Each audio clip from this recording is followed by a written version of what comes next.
Hello, class 11th.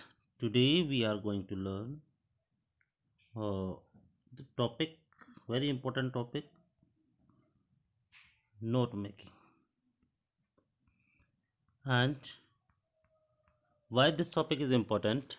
Because it consists 5 marks. And one more thing, that it is attached with one more topic, that is summary writing. And this also consists of 5 marks. So what we get to know, that 5 plus 5 equals to 10 marks.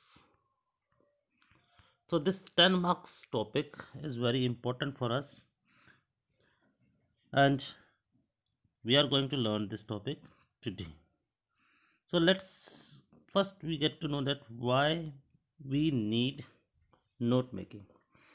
We need note making to recall whatever we read or whatever we have seen.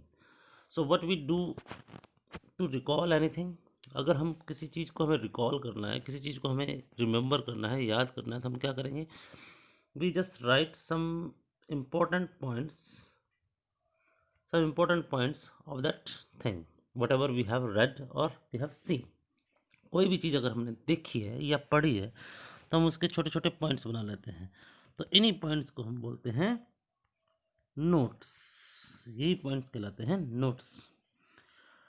सो इन्हीं points को जब हम क्या करते हैं, एक brief तरीके से लिखते हैं, यानी छोटे तरीके से लिख देते हैं, तो उसको कह देते हैं हम summary. So this is all about the topic, that what is note making and what is summary. So let's learn something more about it, and that is what is needed to attempt the topic note making. So the first thing we need to do is to read the paragraph. ऐसा होगा कि वहाँ पर question paper में आपको paragraph दिया होगा और पहला पॉइंट होगा उसकी एक इंटेंस रीडिंग लेना. इंटेंस रीडिंग का मतलब बहुत गहराई से you have to go through the reading. उसके बाद हमें पढ़ने के बाद दिस इज ऑब्वियस कि हमें पता लग जाएगा कि ये पैराग्राफ हमें किस चीज़ के बारे में बता रहा है, किस मेन चीज़ के बारे में बता रहा है. तो that will be considered title. जैसे कि पूरे के पूरे पैराग्राफ में अगर ग्लोबल वार्मिंग के बारे में बता रखा है तो उसका टाइटल क्या हो जाएगा? Global warming, obviously. अगर किसी बिहेवियर के बारे में बता रखा है तो वो बिहेवियर का जो पॉइंट है वो टाइटल हो जाएगा. उसके बाद जो तीसरी चीज़ आती है, उस टाइटल के बाद उसमें हेडिंग्स और सब हेडिंग्स देना. हेडिंग्स और सब हेडिंग देना, हम इसको भी समझते हैं थोड़ा सा.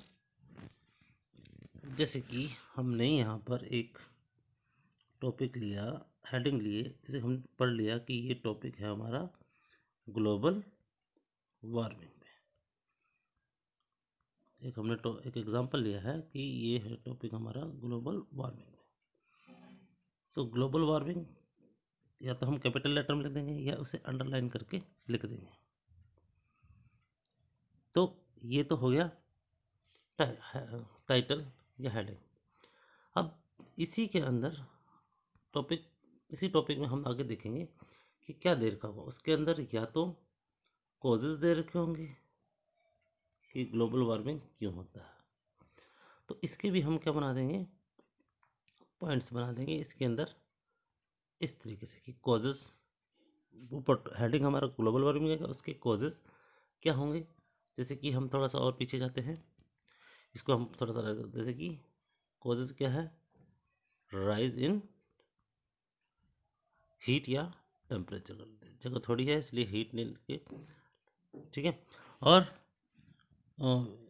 इन this one more thing that we can write, अगर हमारे पास बड़ी स्पेलिंग्स हैं तो हम इसके अंदर क्या है, हमें एक छूट है, वो क्या है कि हम इसे क्या लिख सकते हैं, एब्रीविएशन लिख सकते हैं. यानी शॉर्ट फॉर्म में भी लिख सकते हैं, राइज इन टेम्परेचर। सेकंड हम लिख सकते हैं कि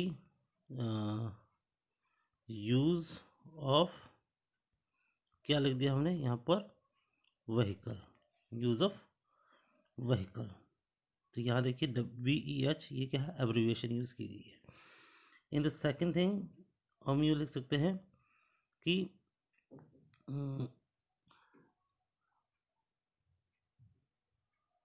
और क्या हो सकता है, एक्सेस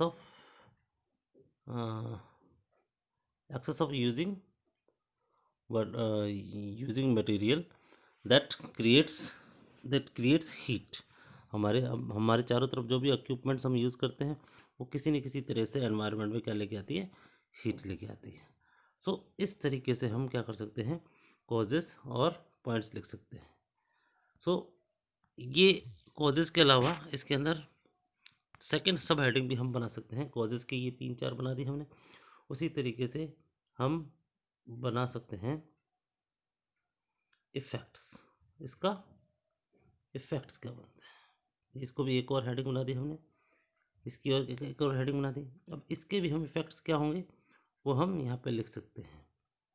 ओके, यहाँ पर हम उसके जो 3 पॉइंट्स हैं जो भी हमारे पैराग्राफ में दिए होंगे वो इस तरीके से हम लिख सकते हैं। इसी तरीके से अगर तीसरा पॉइंट अगर कोई बनता है, तीसरा पॉइंट क्या बन सकता है, हाउ टू,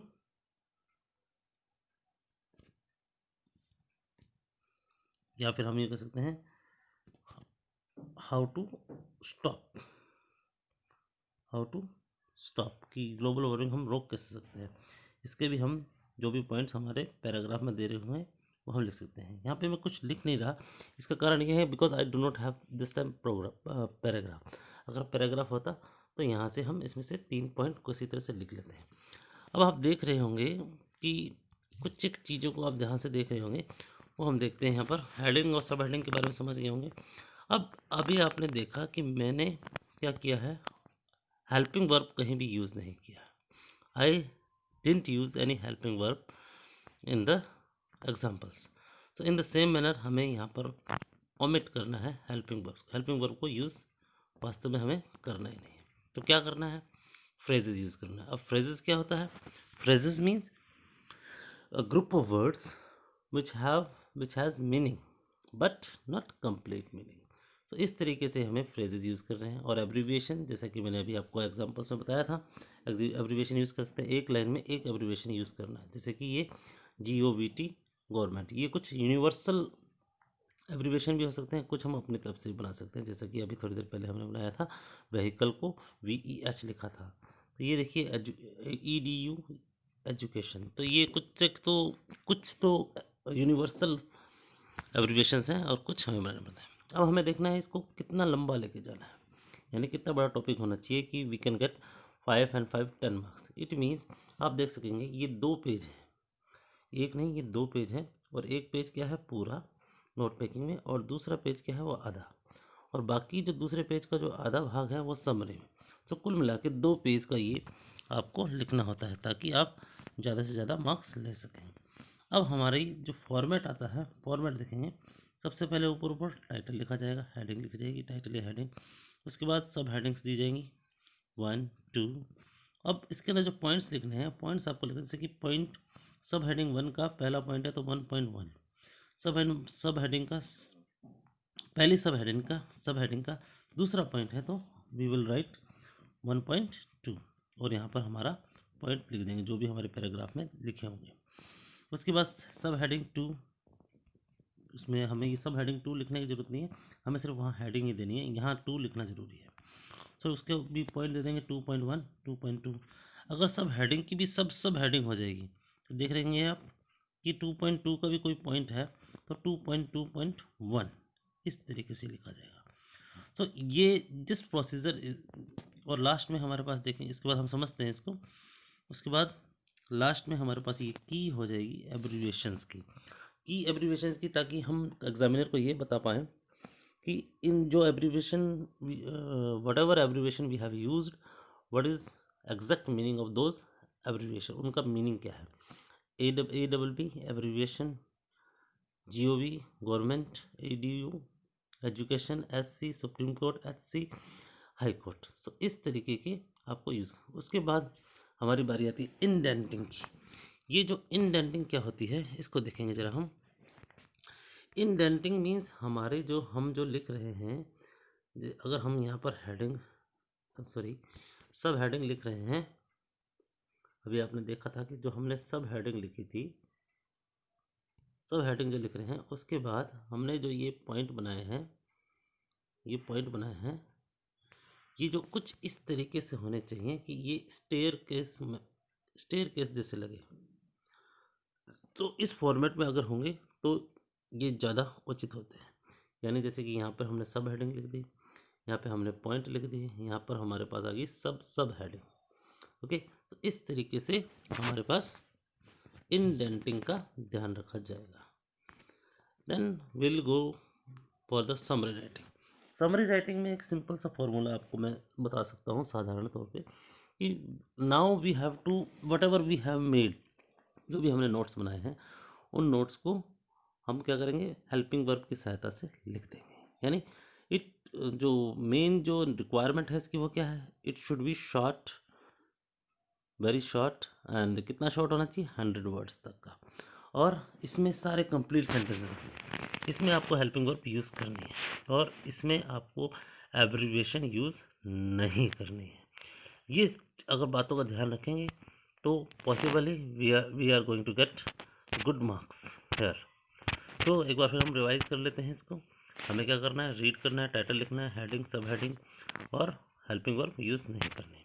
उसके बाद फ्रेजेस का यूज़ करना है, एब्रिविएशन का यूज़ करना है। एक लाइन में एक एब्रिविएशन होनी चाहिए और 5 एब्रिविएशन कम से कम यूज़ करनी है हमें। नोट पेकिंग के अंदर आपके 2 पेज यूज़ होंगे, 1.5 पेज में नोट पेकिंग आएगी और आधे पेज में समरी आएगी। फॉर्मेट कुछ इस तरीके का होगा। आपको इंडेंटिंग का ध्यान रखना है। इंडेंटिंग मतलब आप देख रहे हैं यहाँ पर सब हेडिंग कहाँ लिखी हुई है, पॉइंट कहाँ लिखा हुआ है, सब हेडिंग कहाँ लिखी हुई है, 2.1 कहाँ लिखा हुआ है, 2.22। तो इस तरह से ये स्टेयर केस मेथड में जाएगा और इसको कहते हैं हम इंडेंटिंग। लास्ट में समरी में आपको 100 वर्ड्स 100 वर्ड्स यूज़ करने हैं, कंप्लीट सेंटेंस लिखने हैं और एब्रिविएशन यूज़ नहीं करनी है। So this is all for your 10 marks. Thank you very much.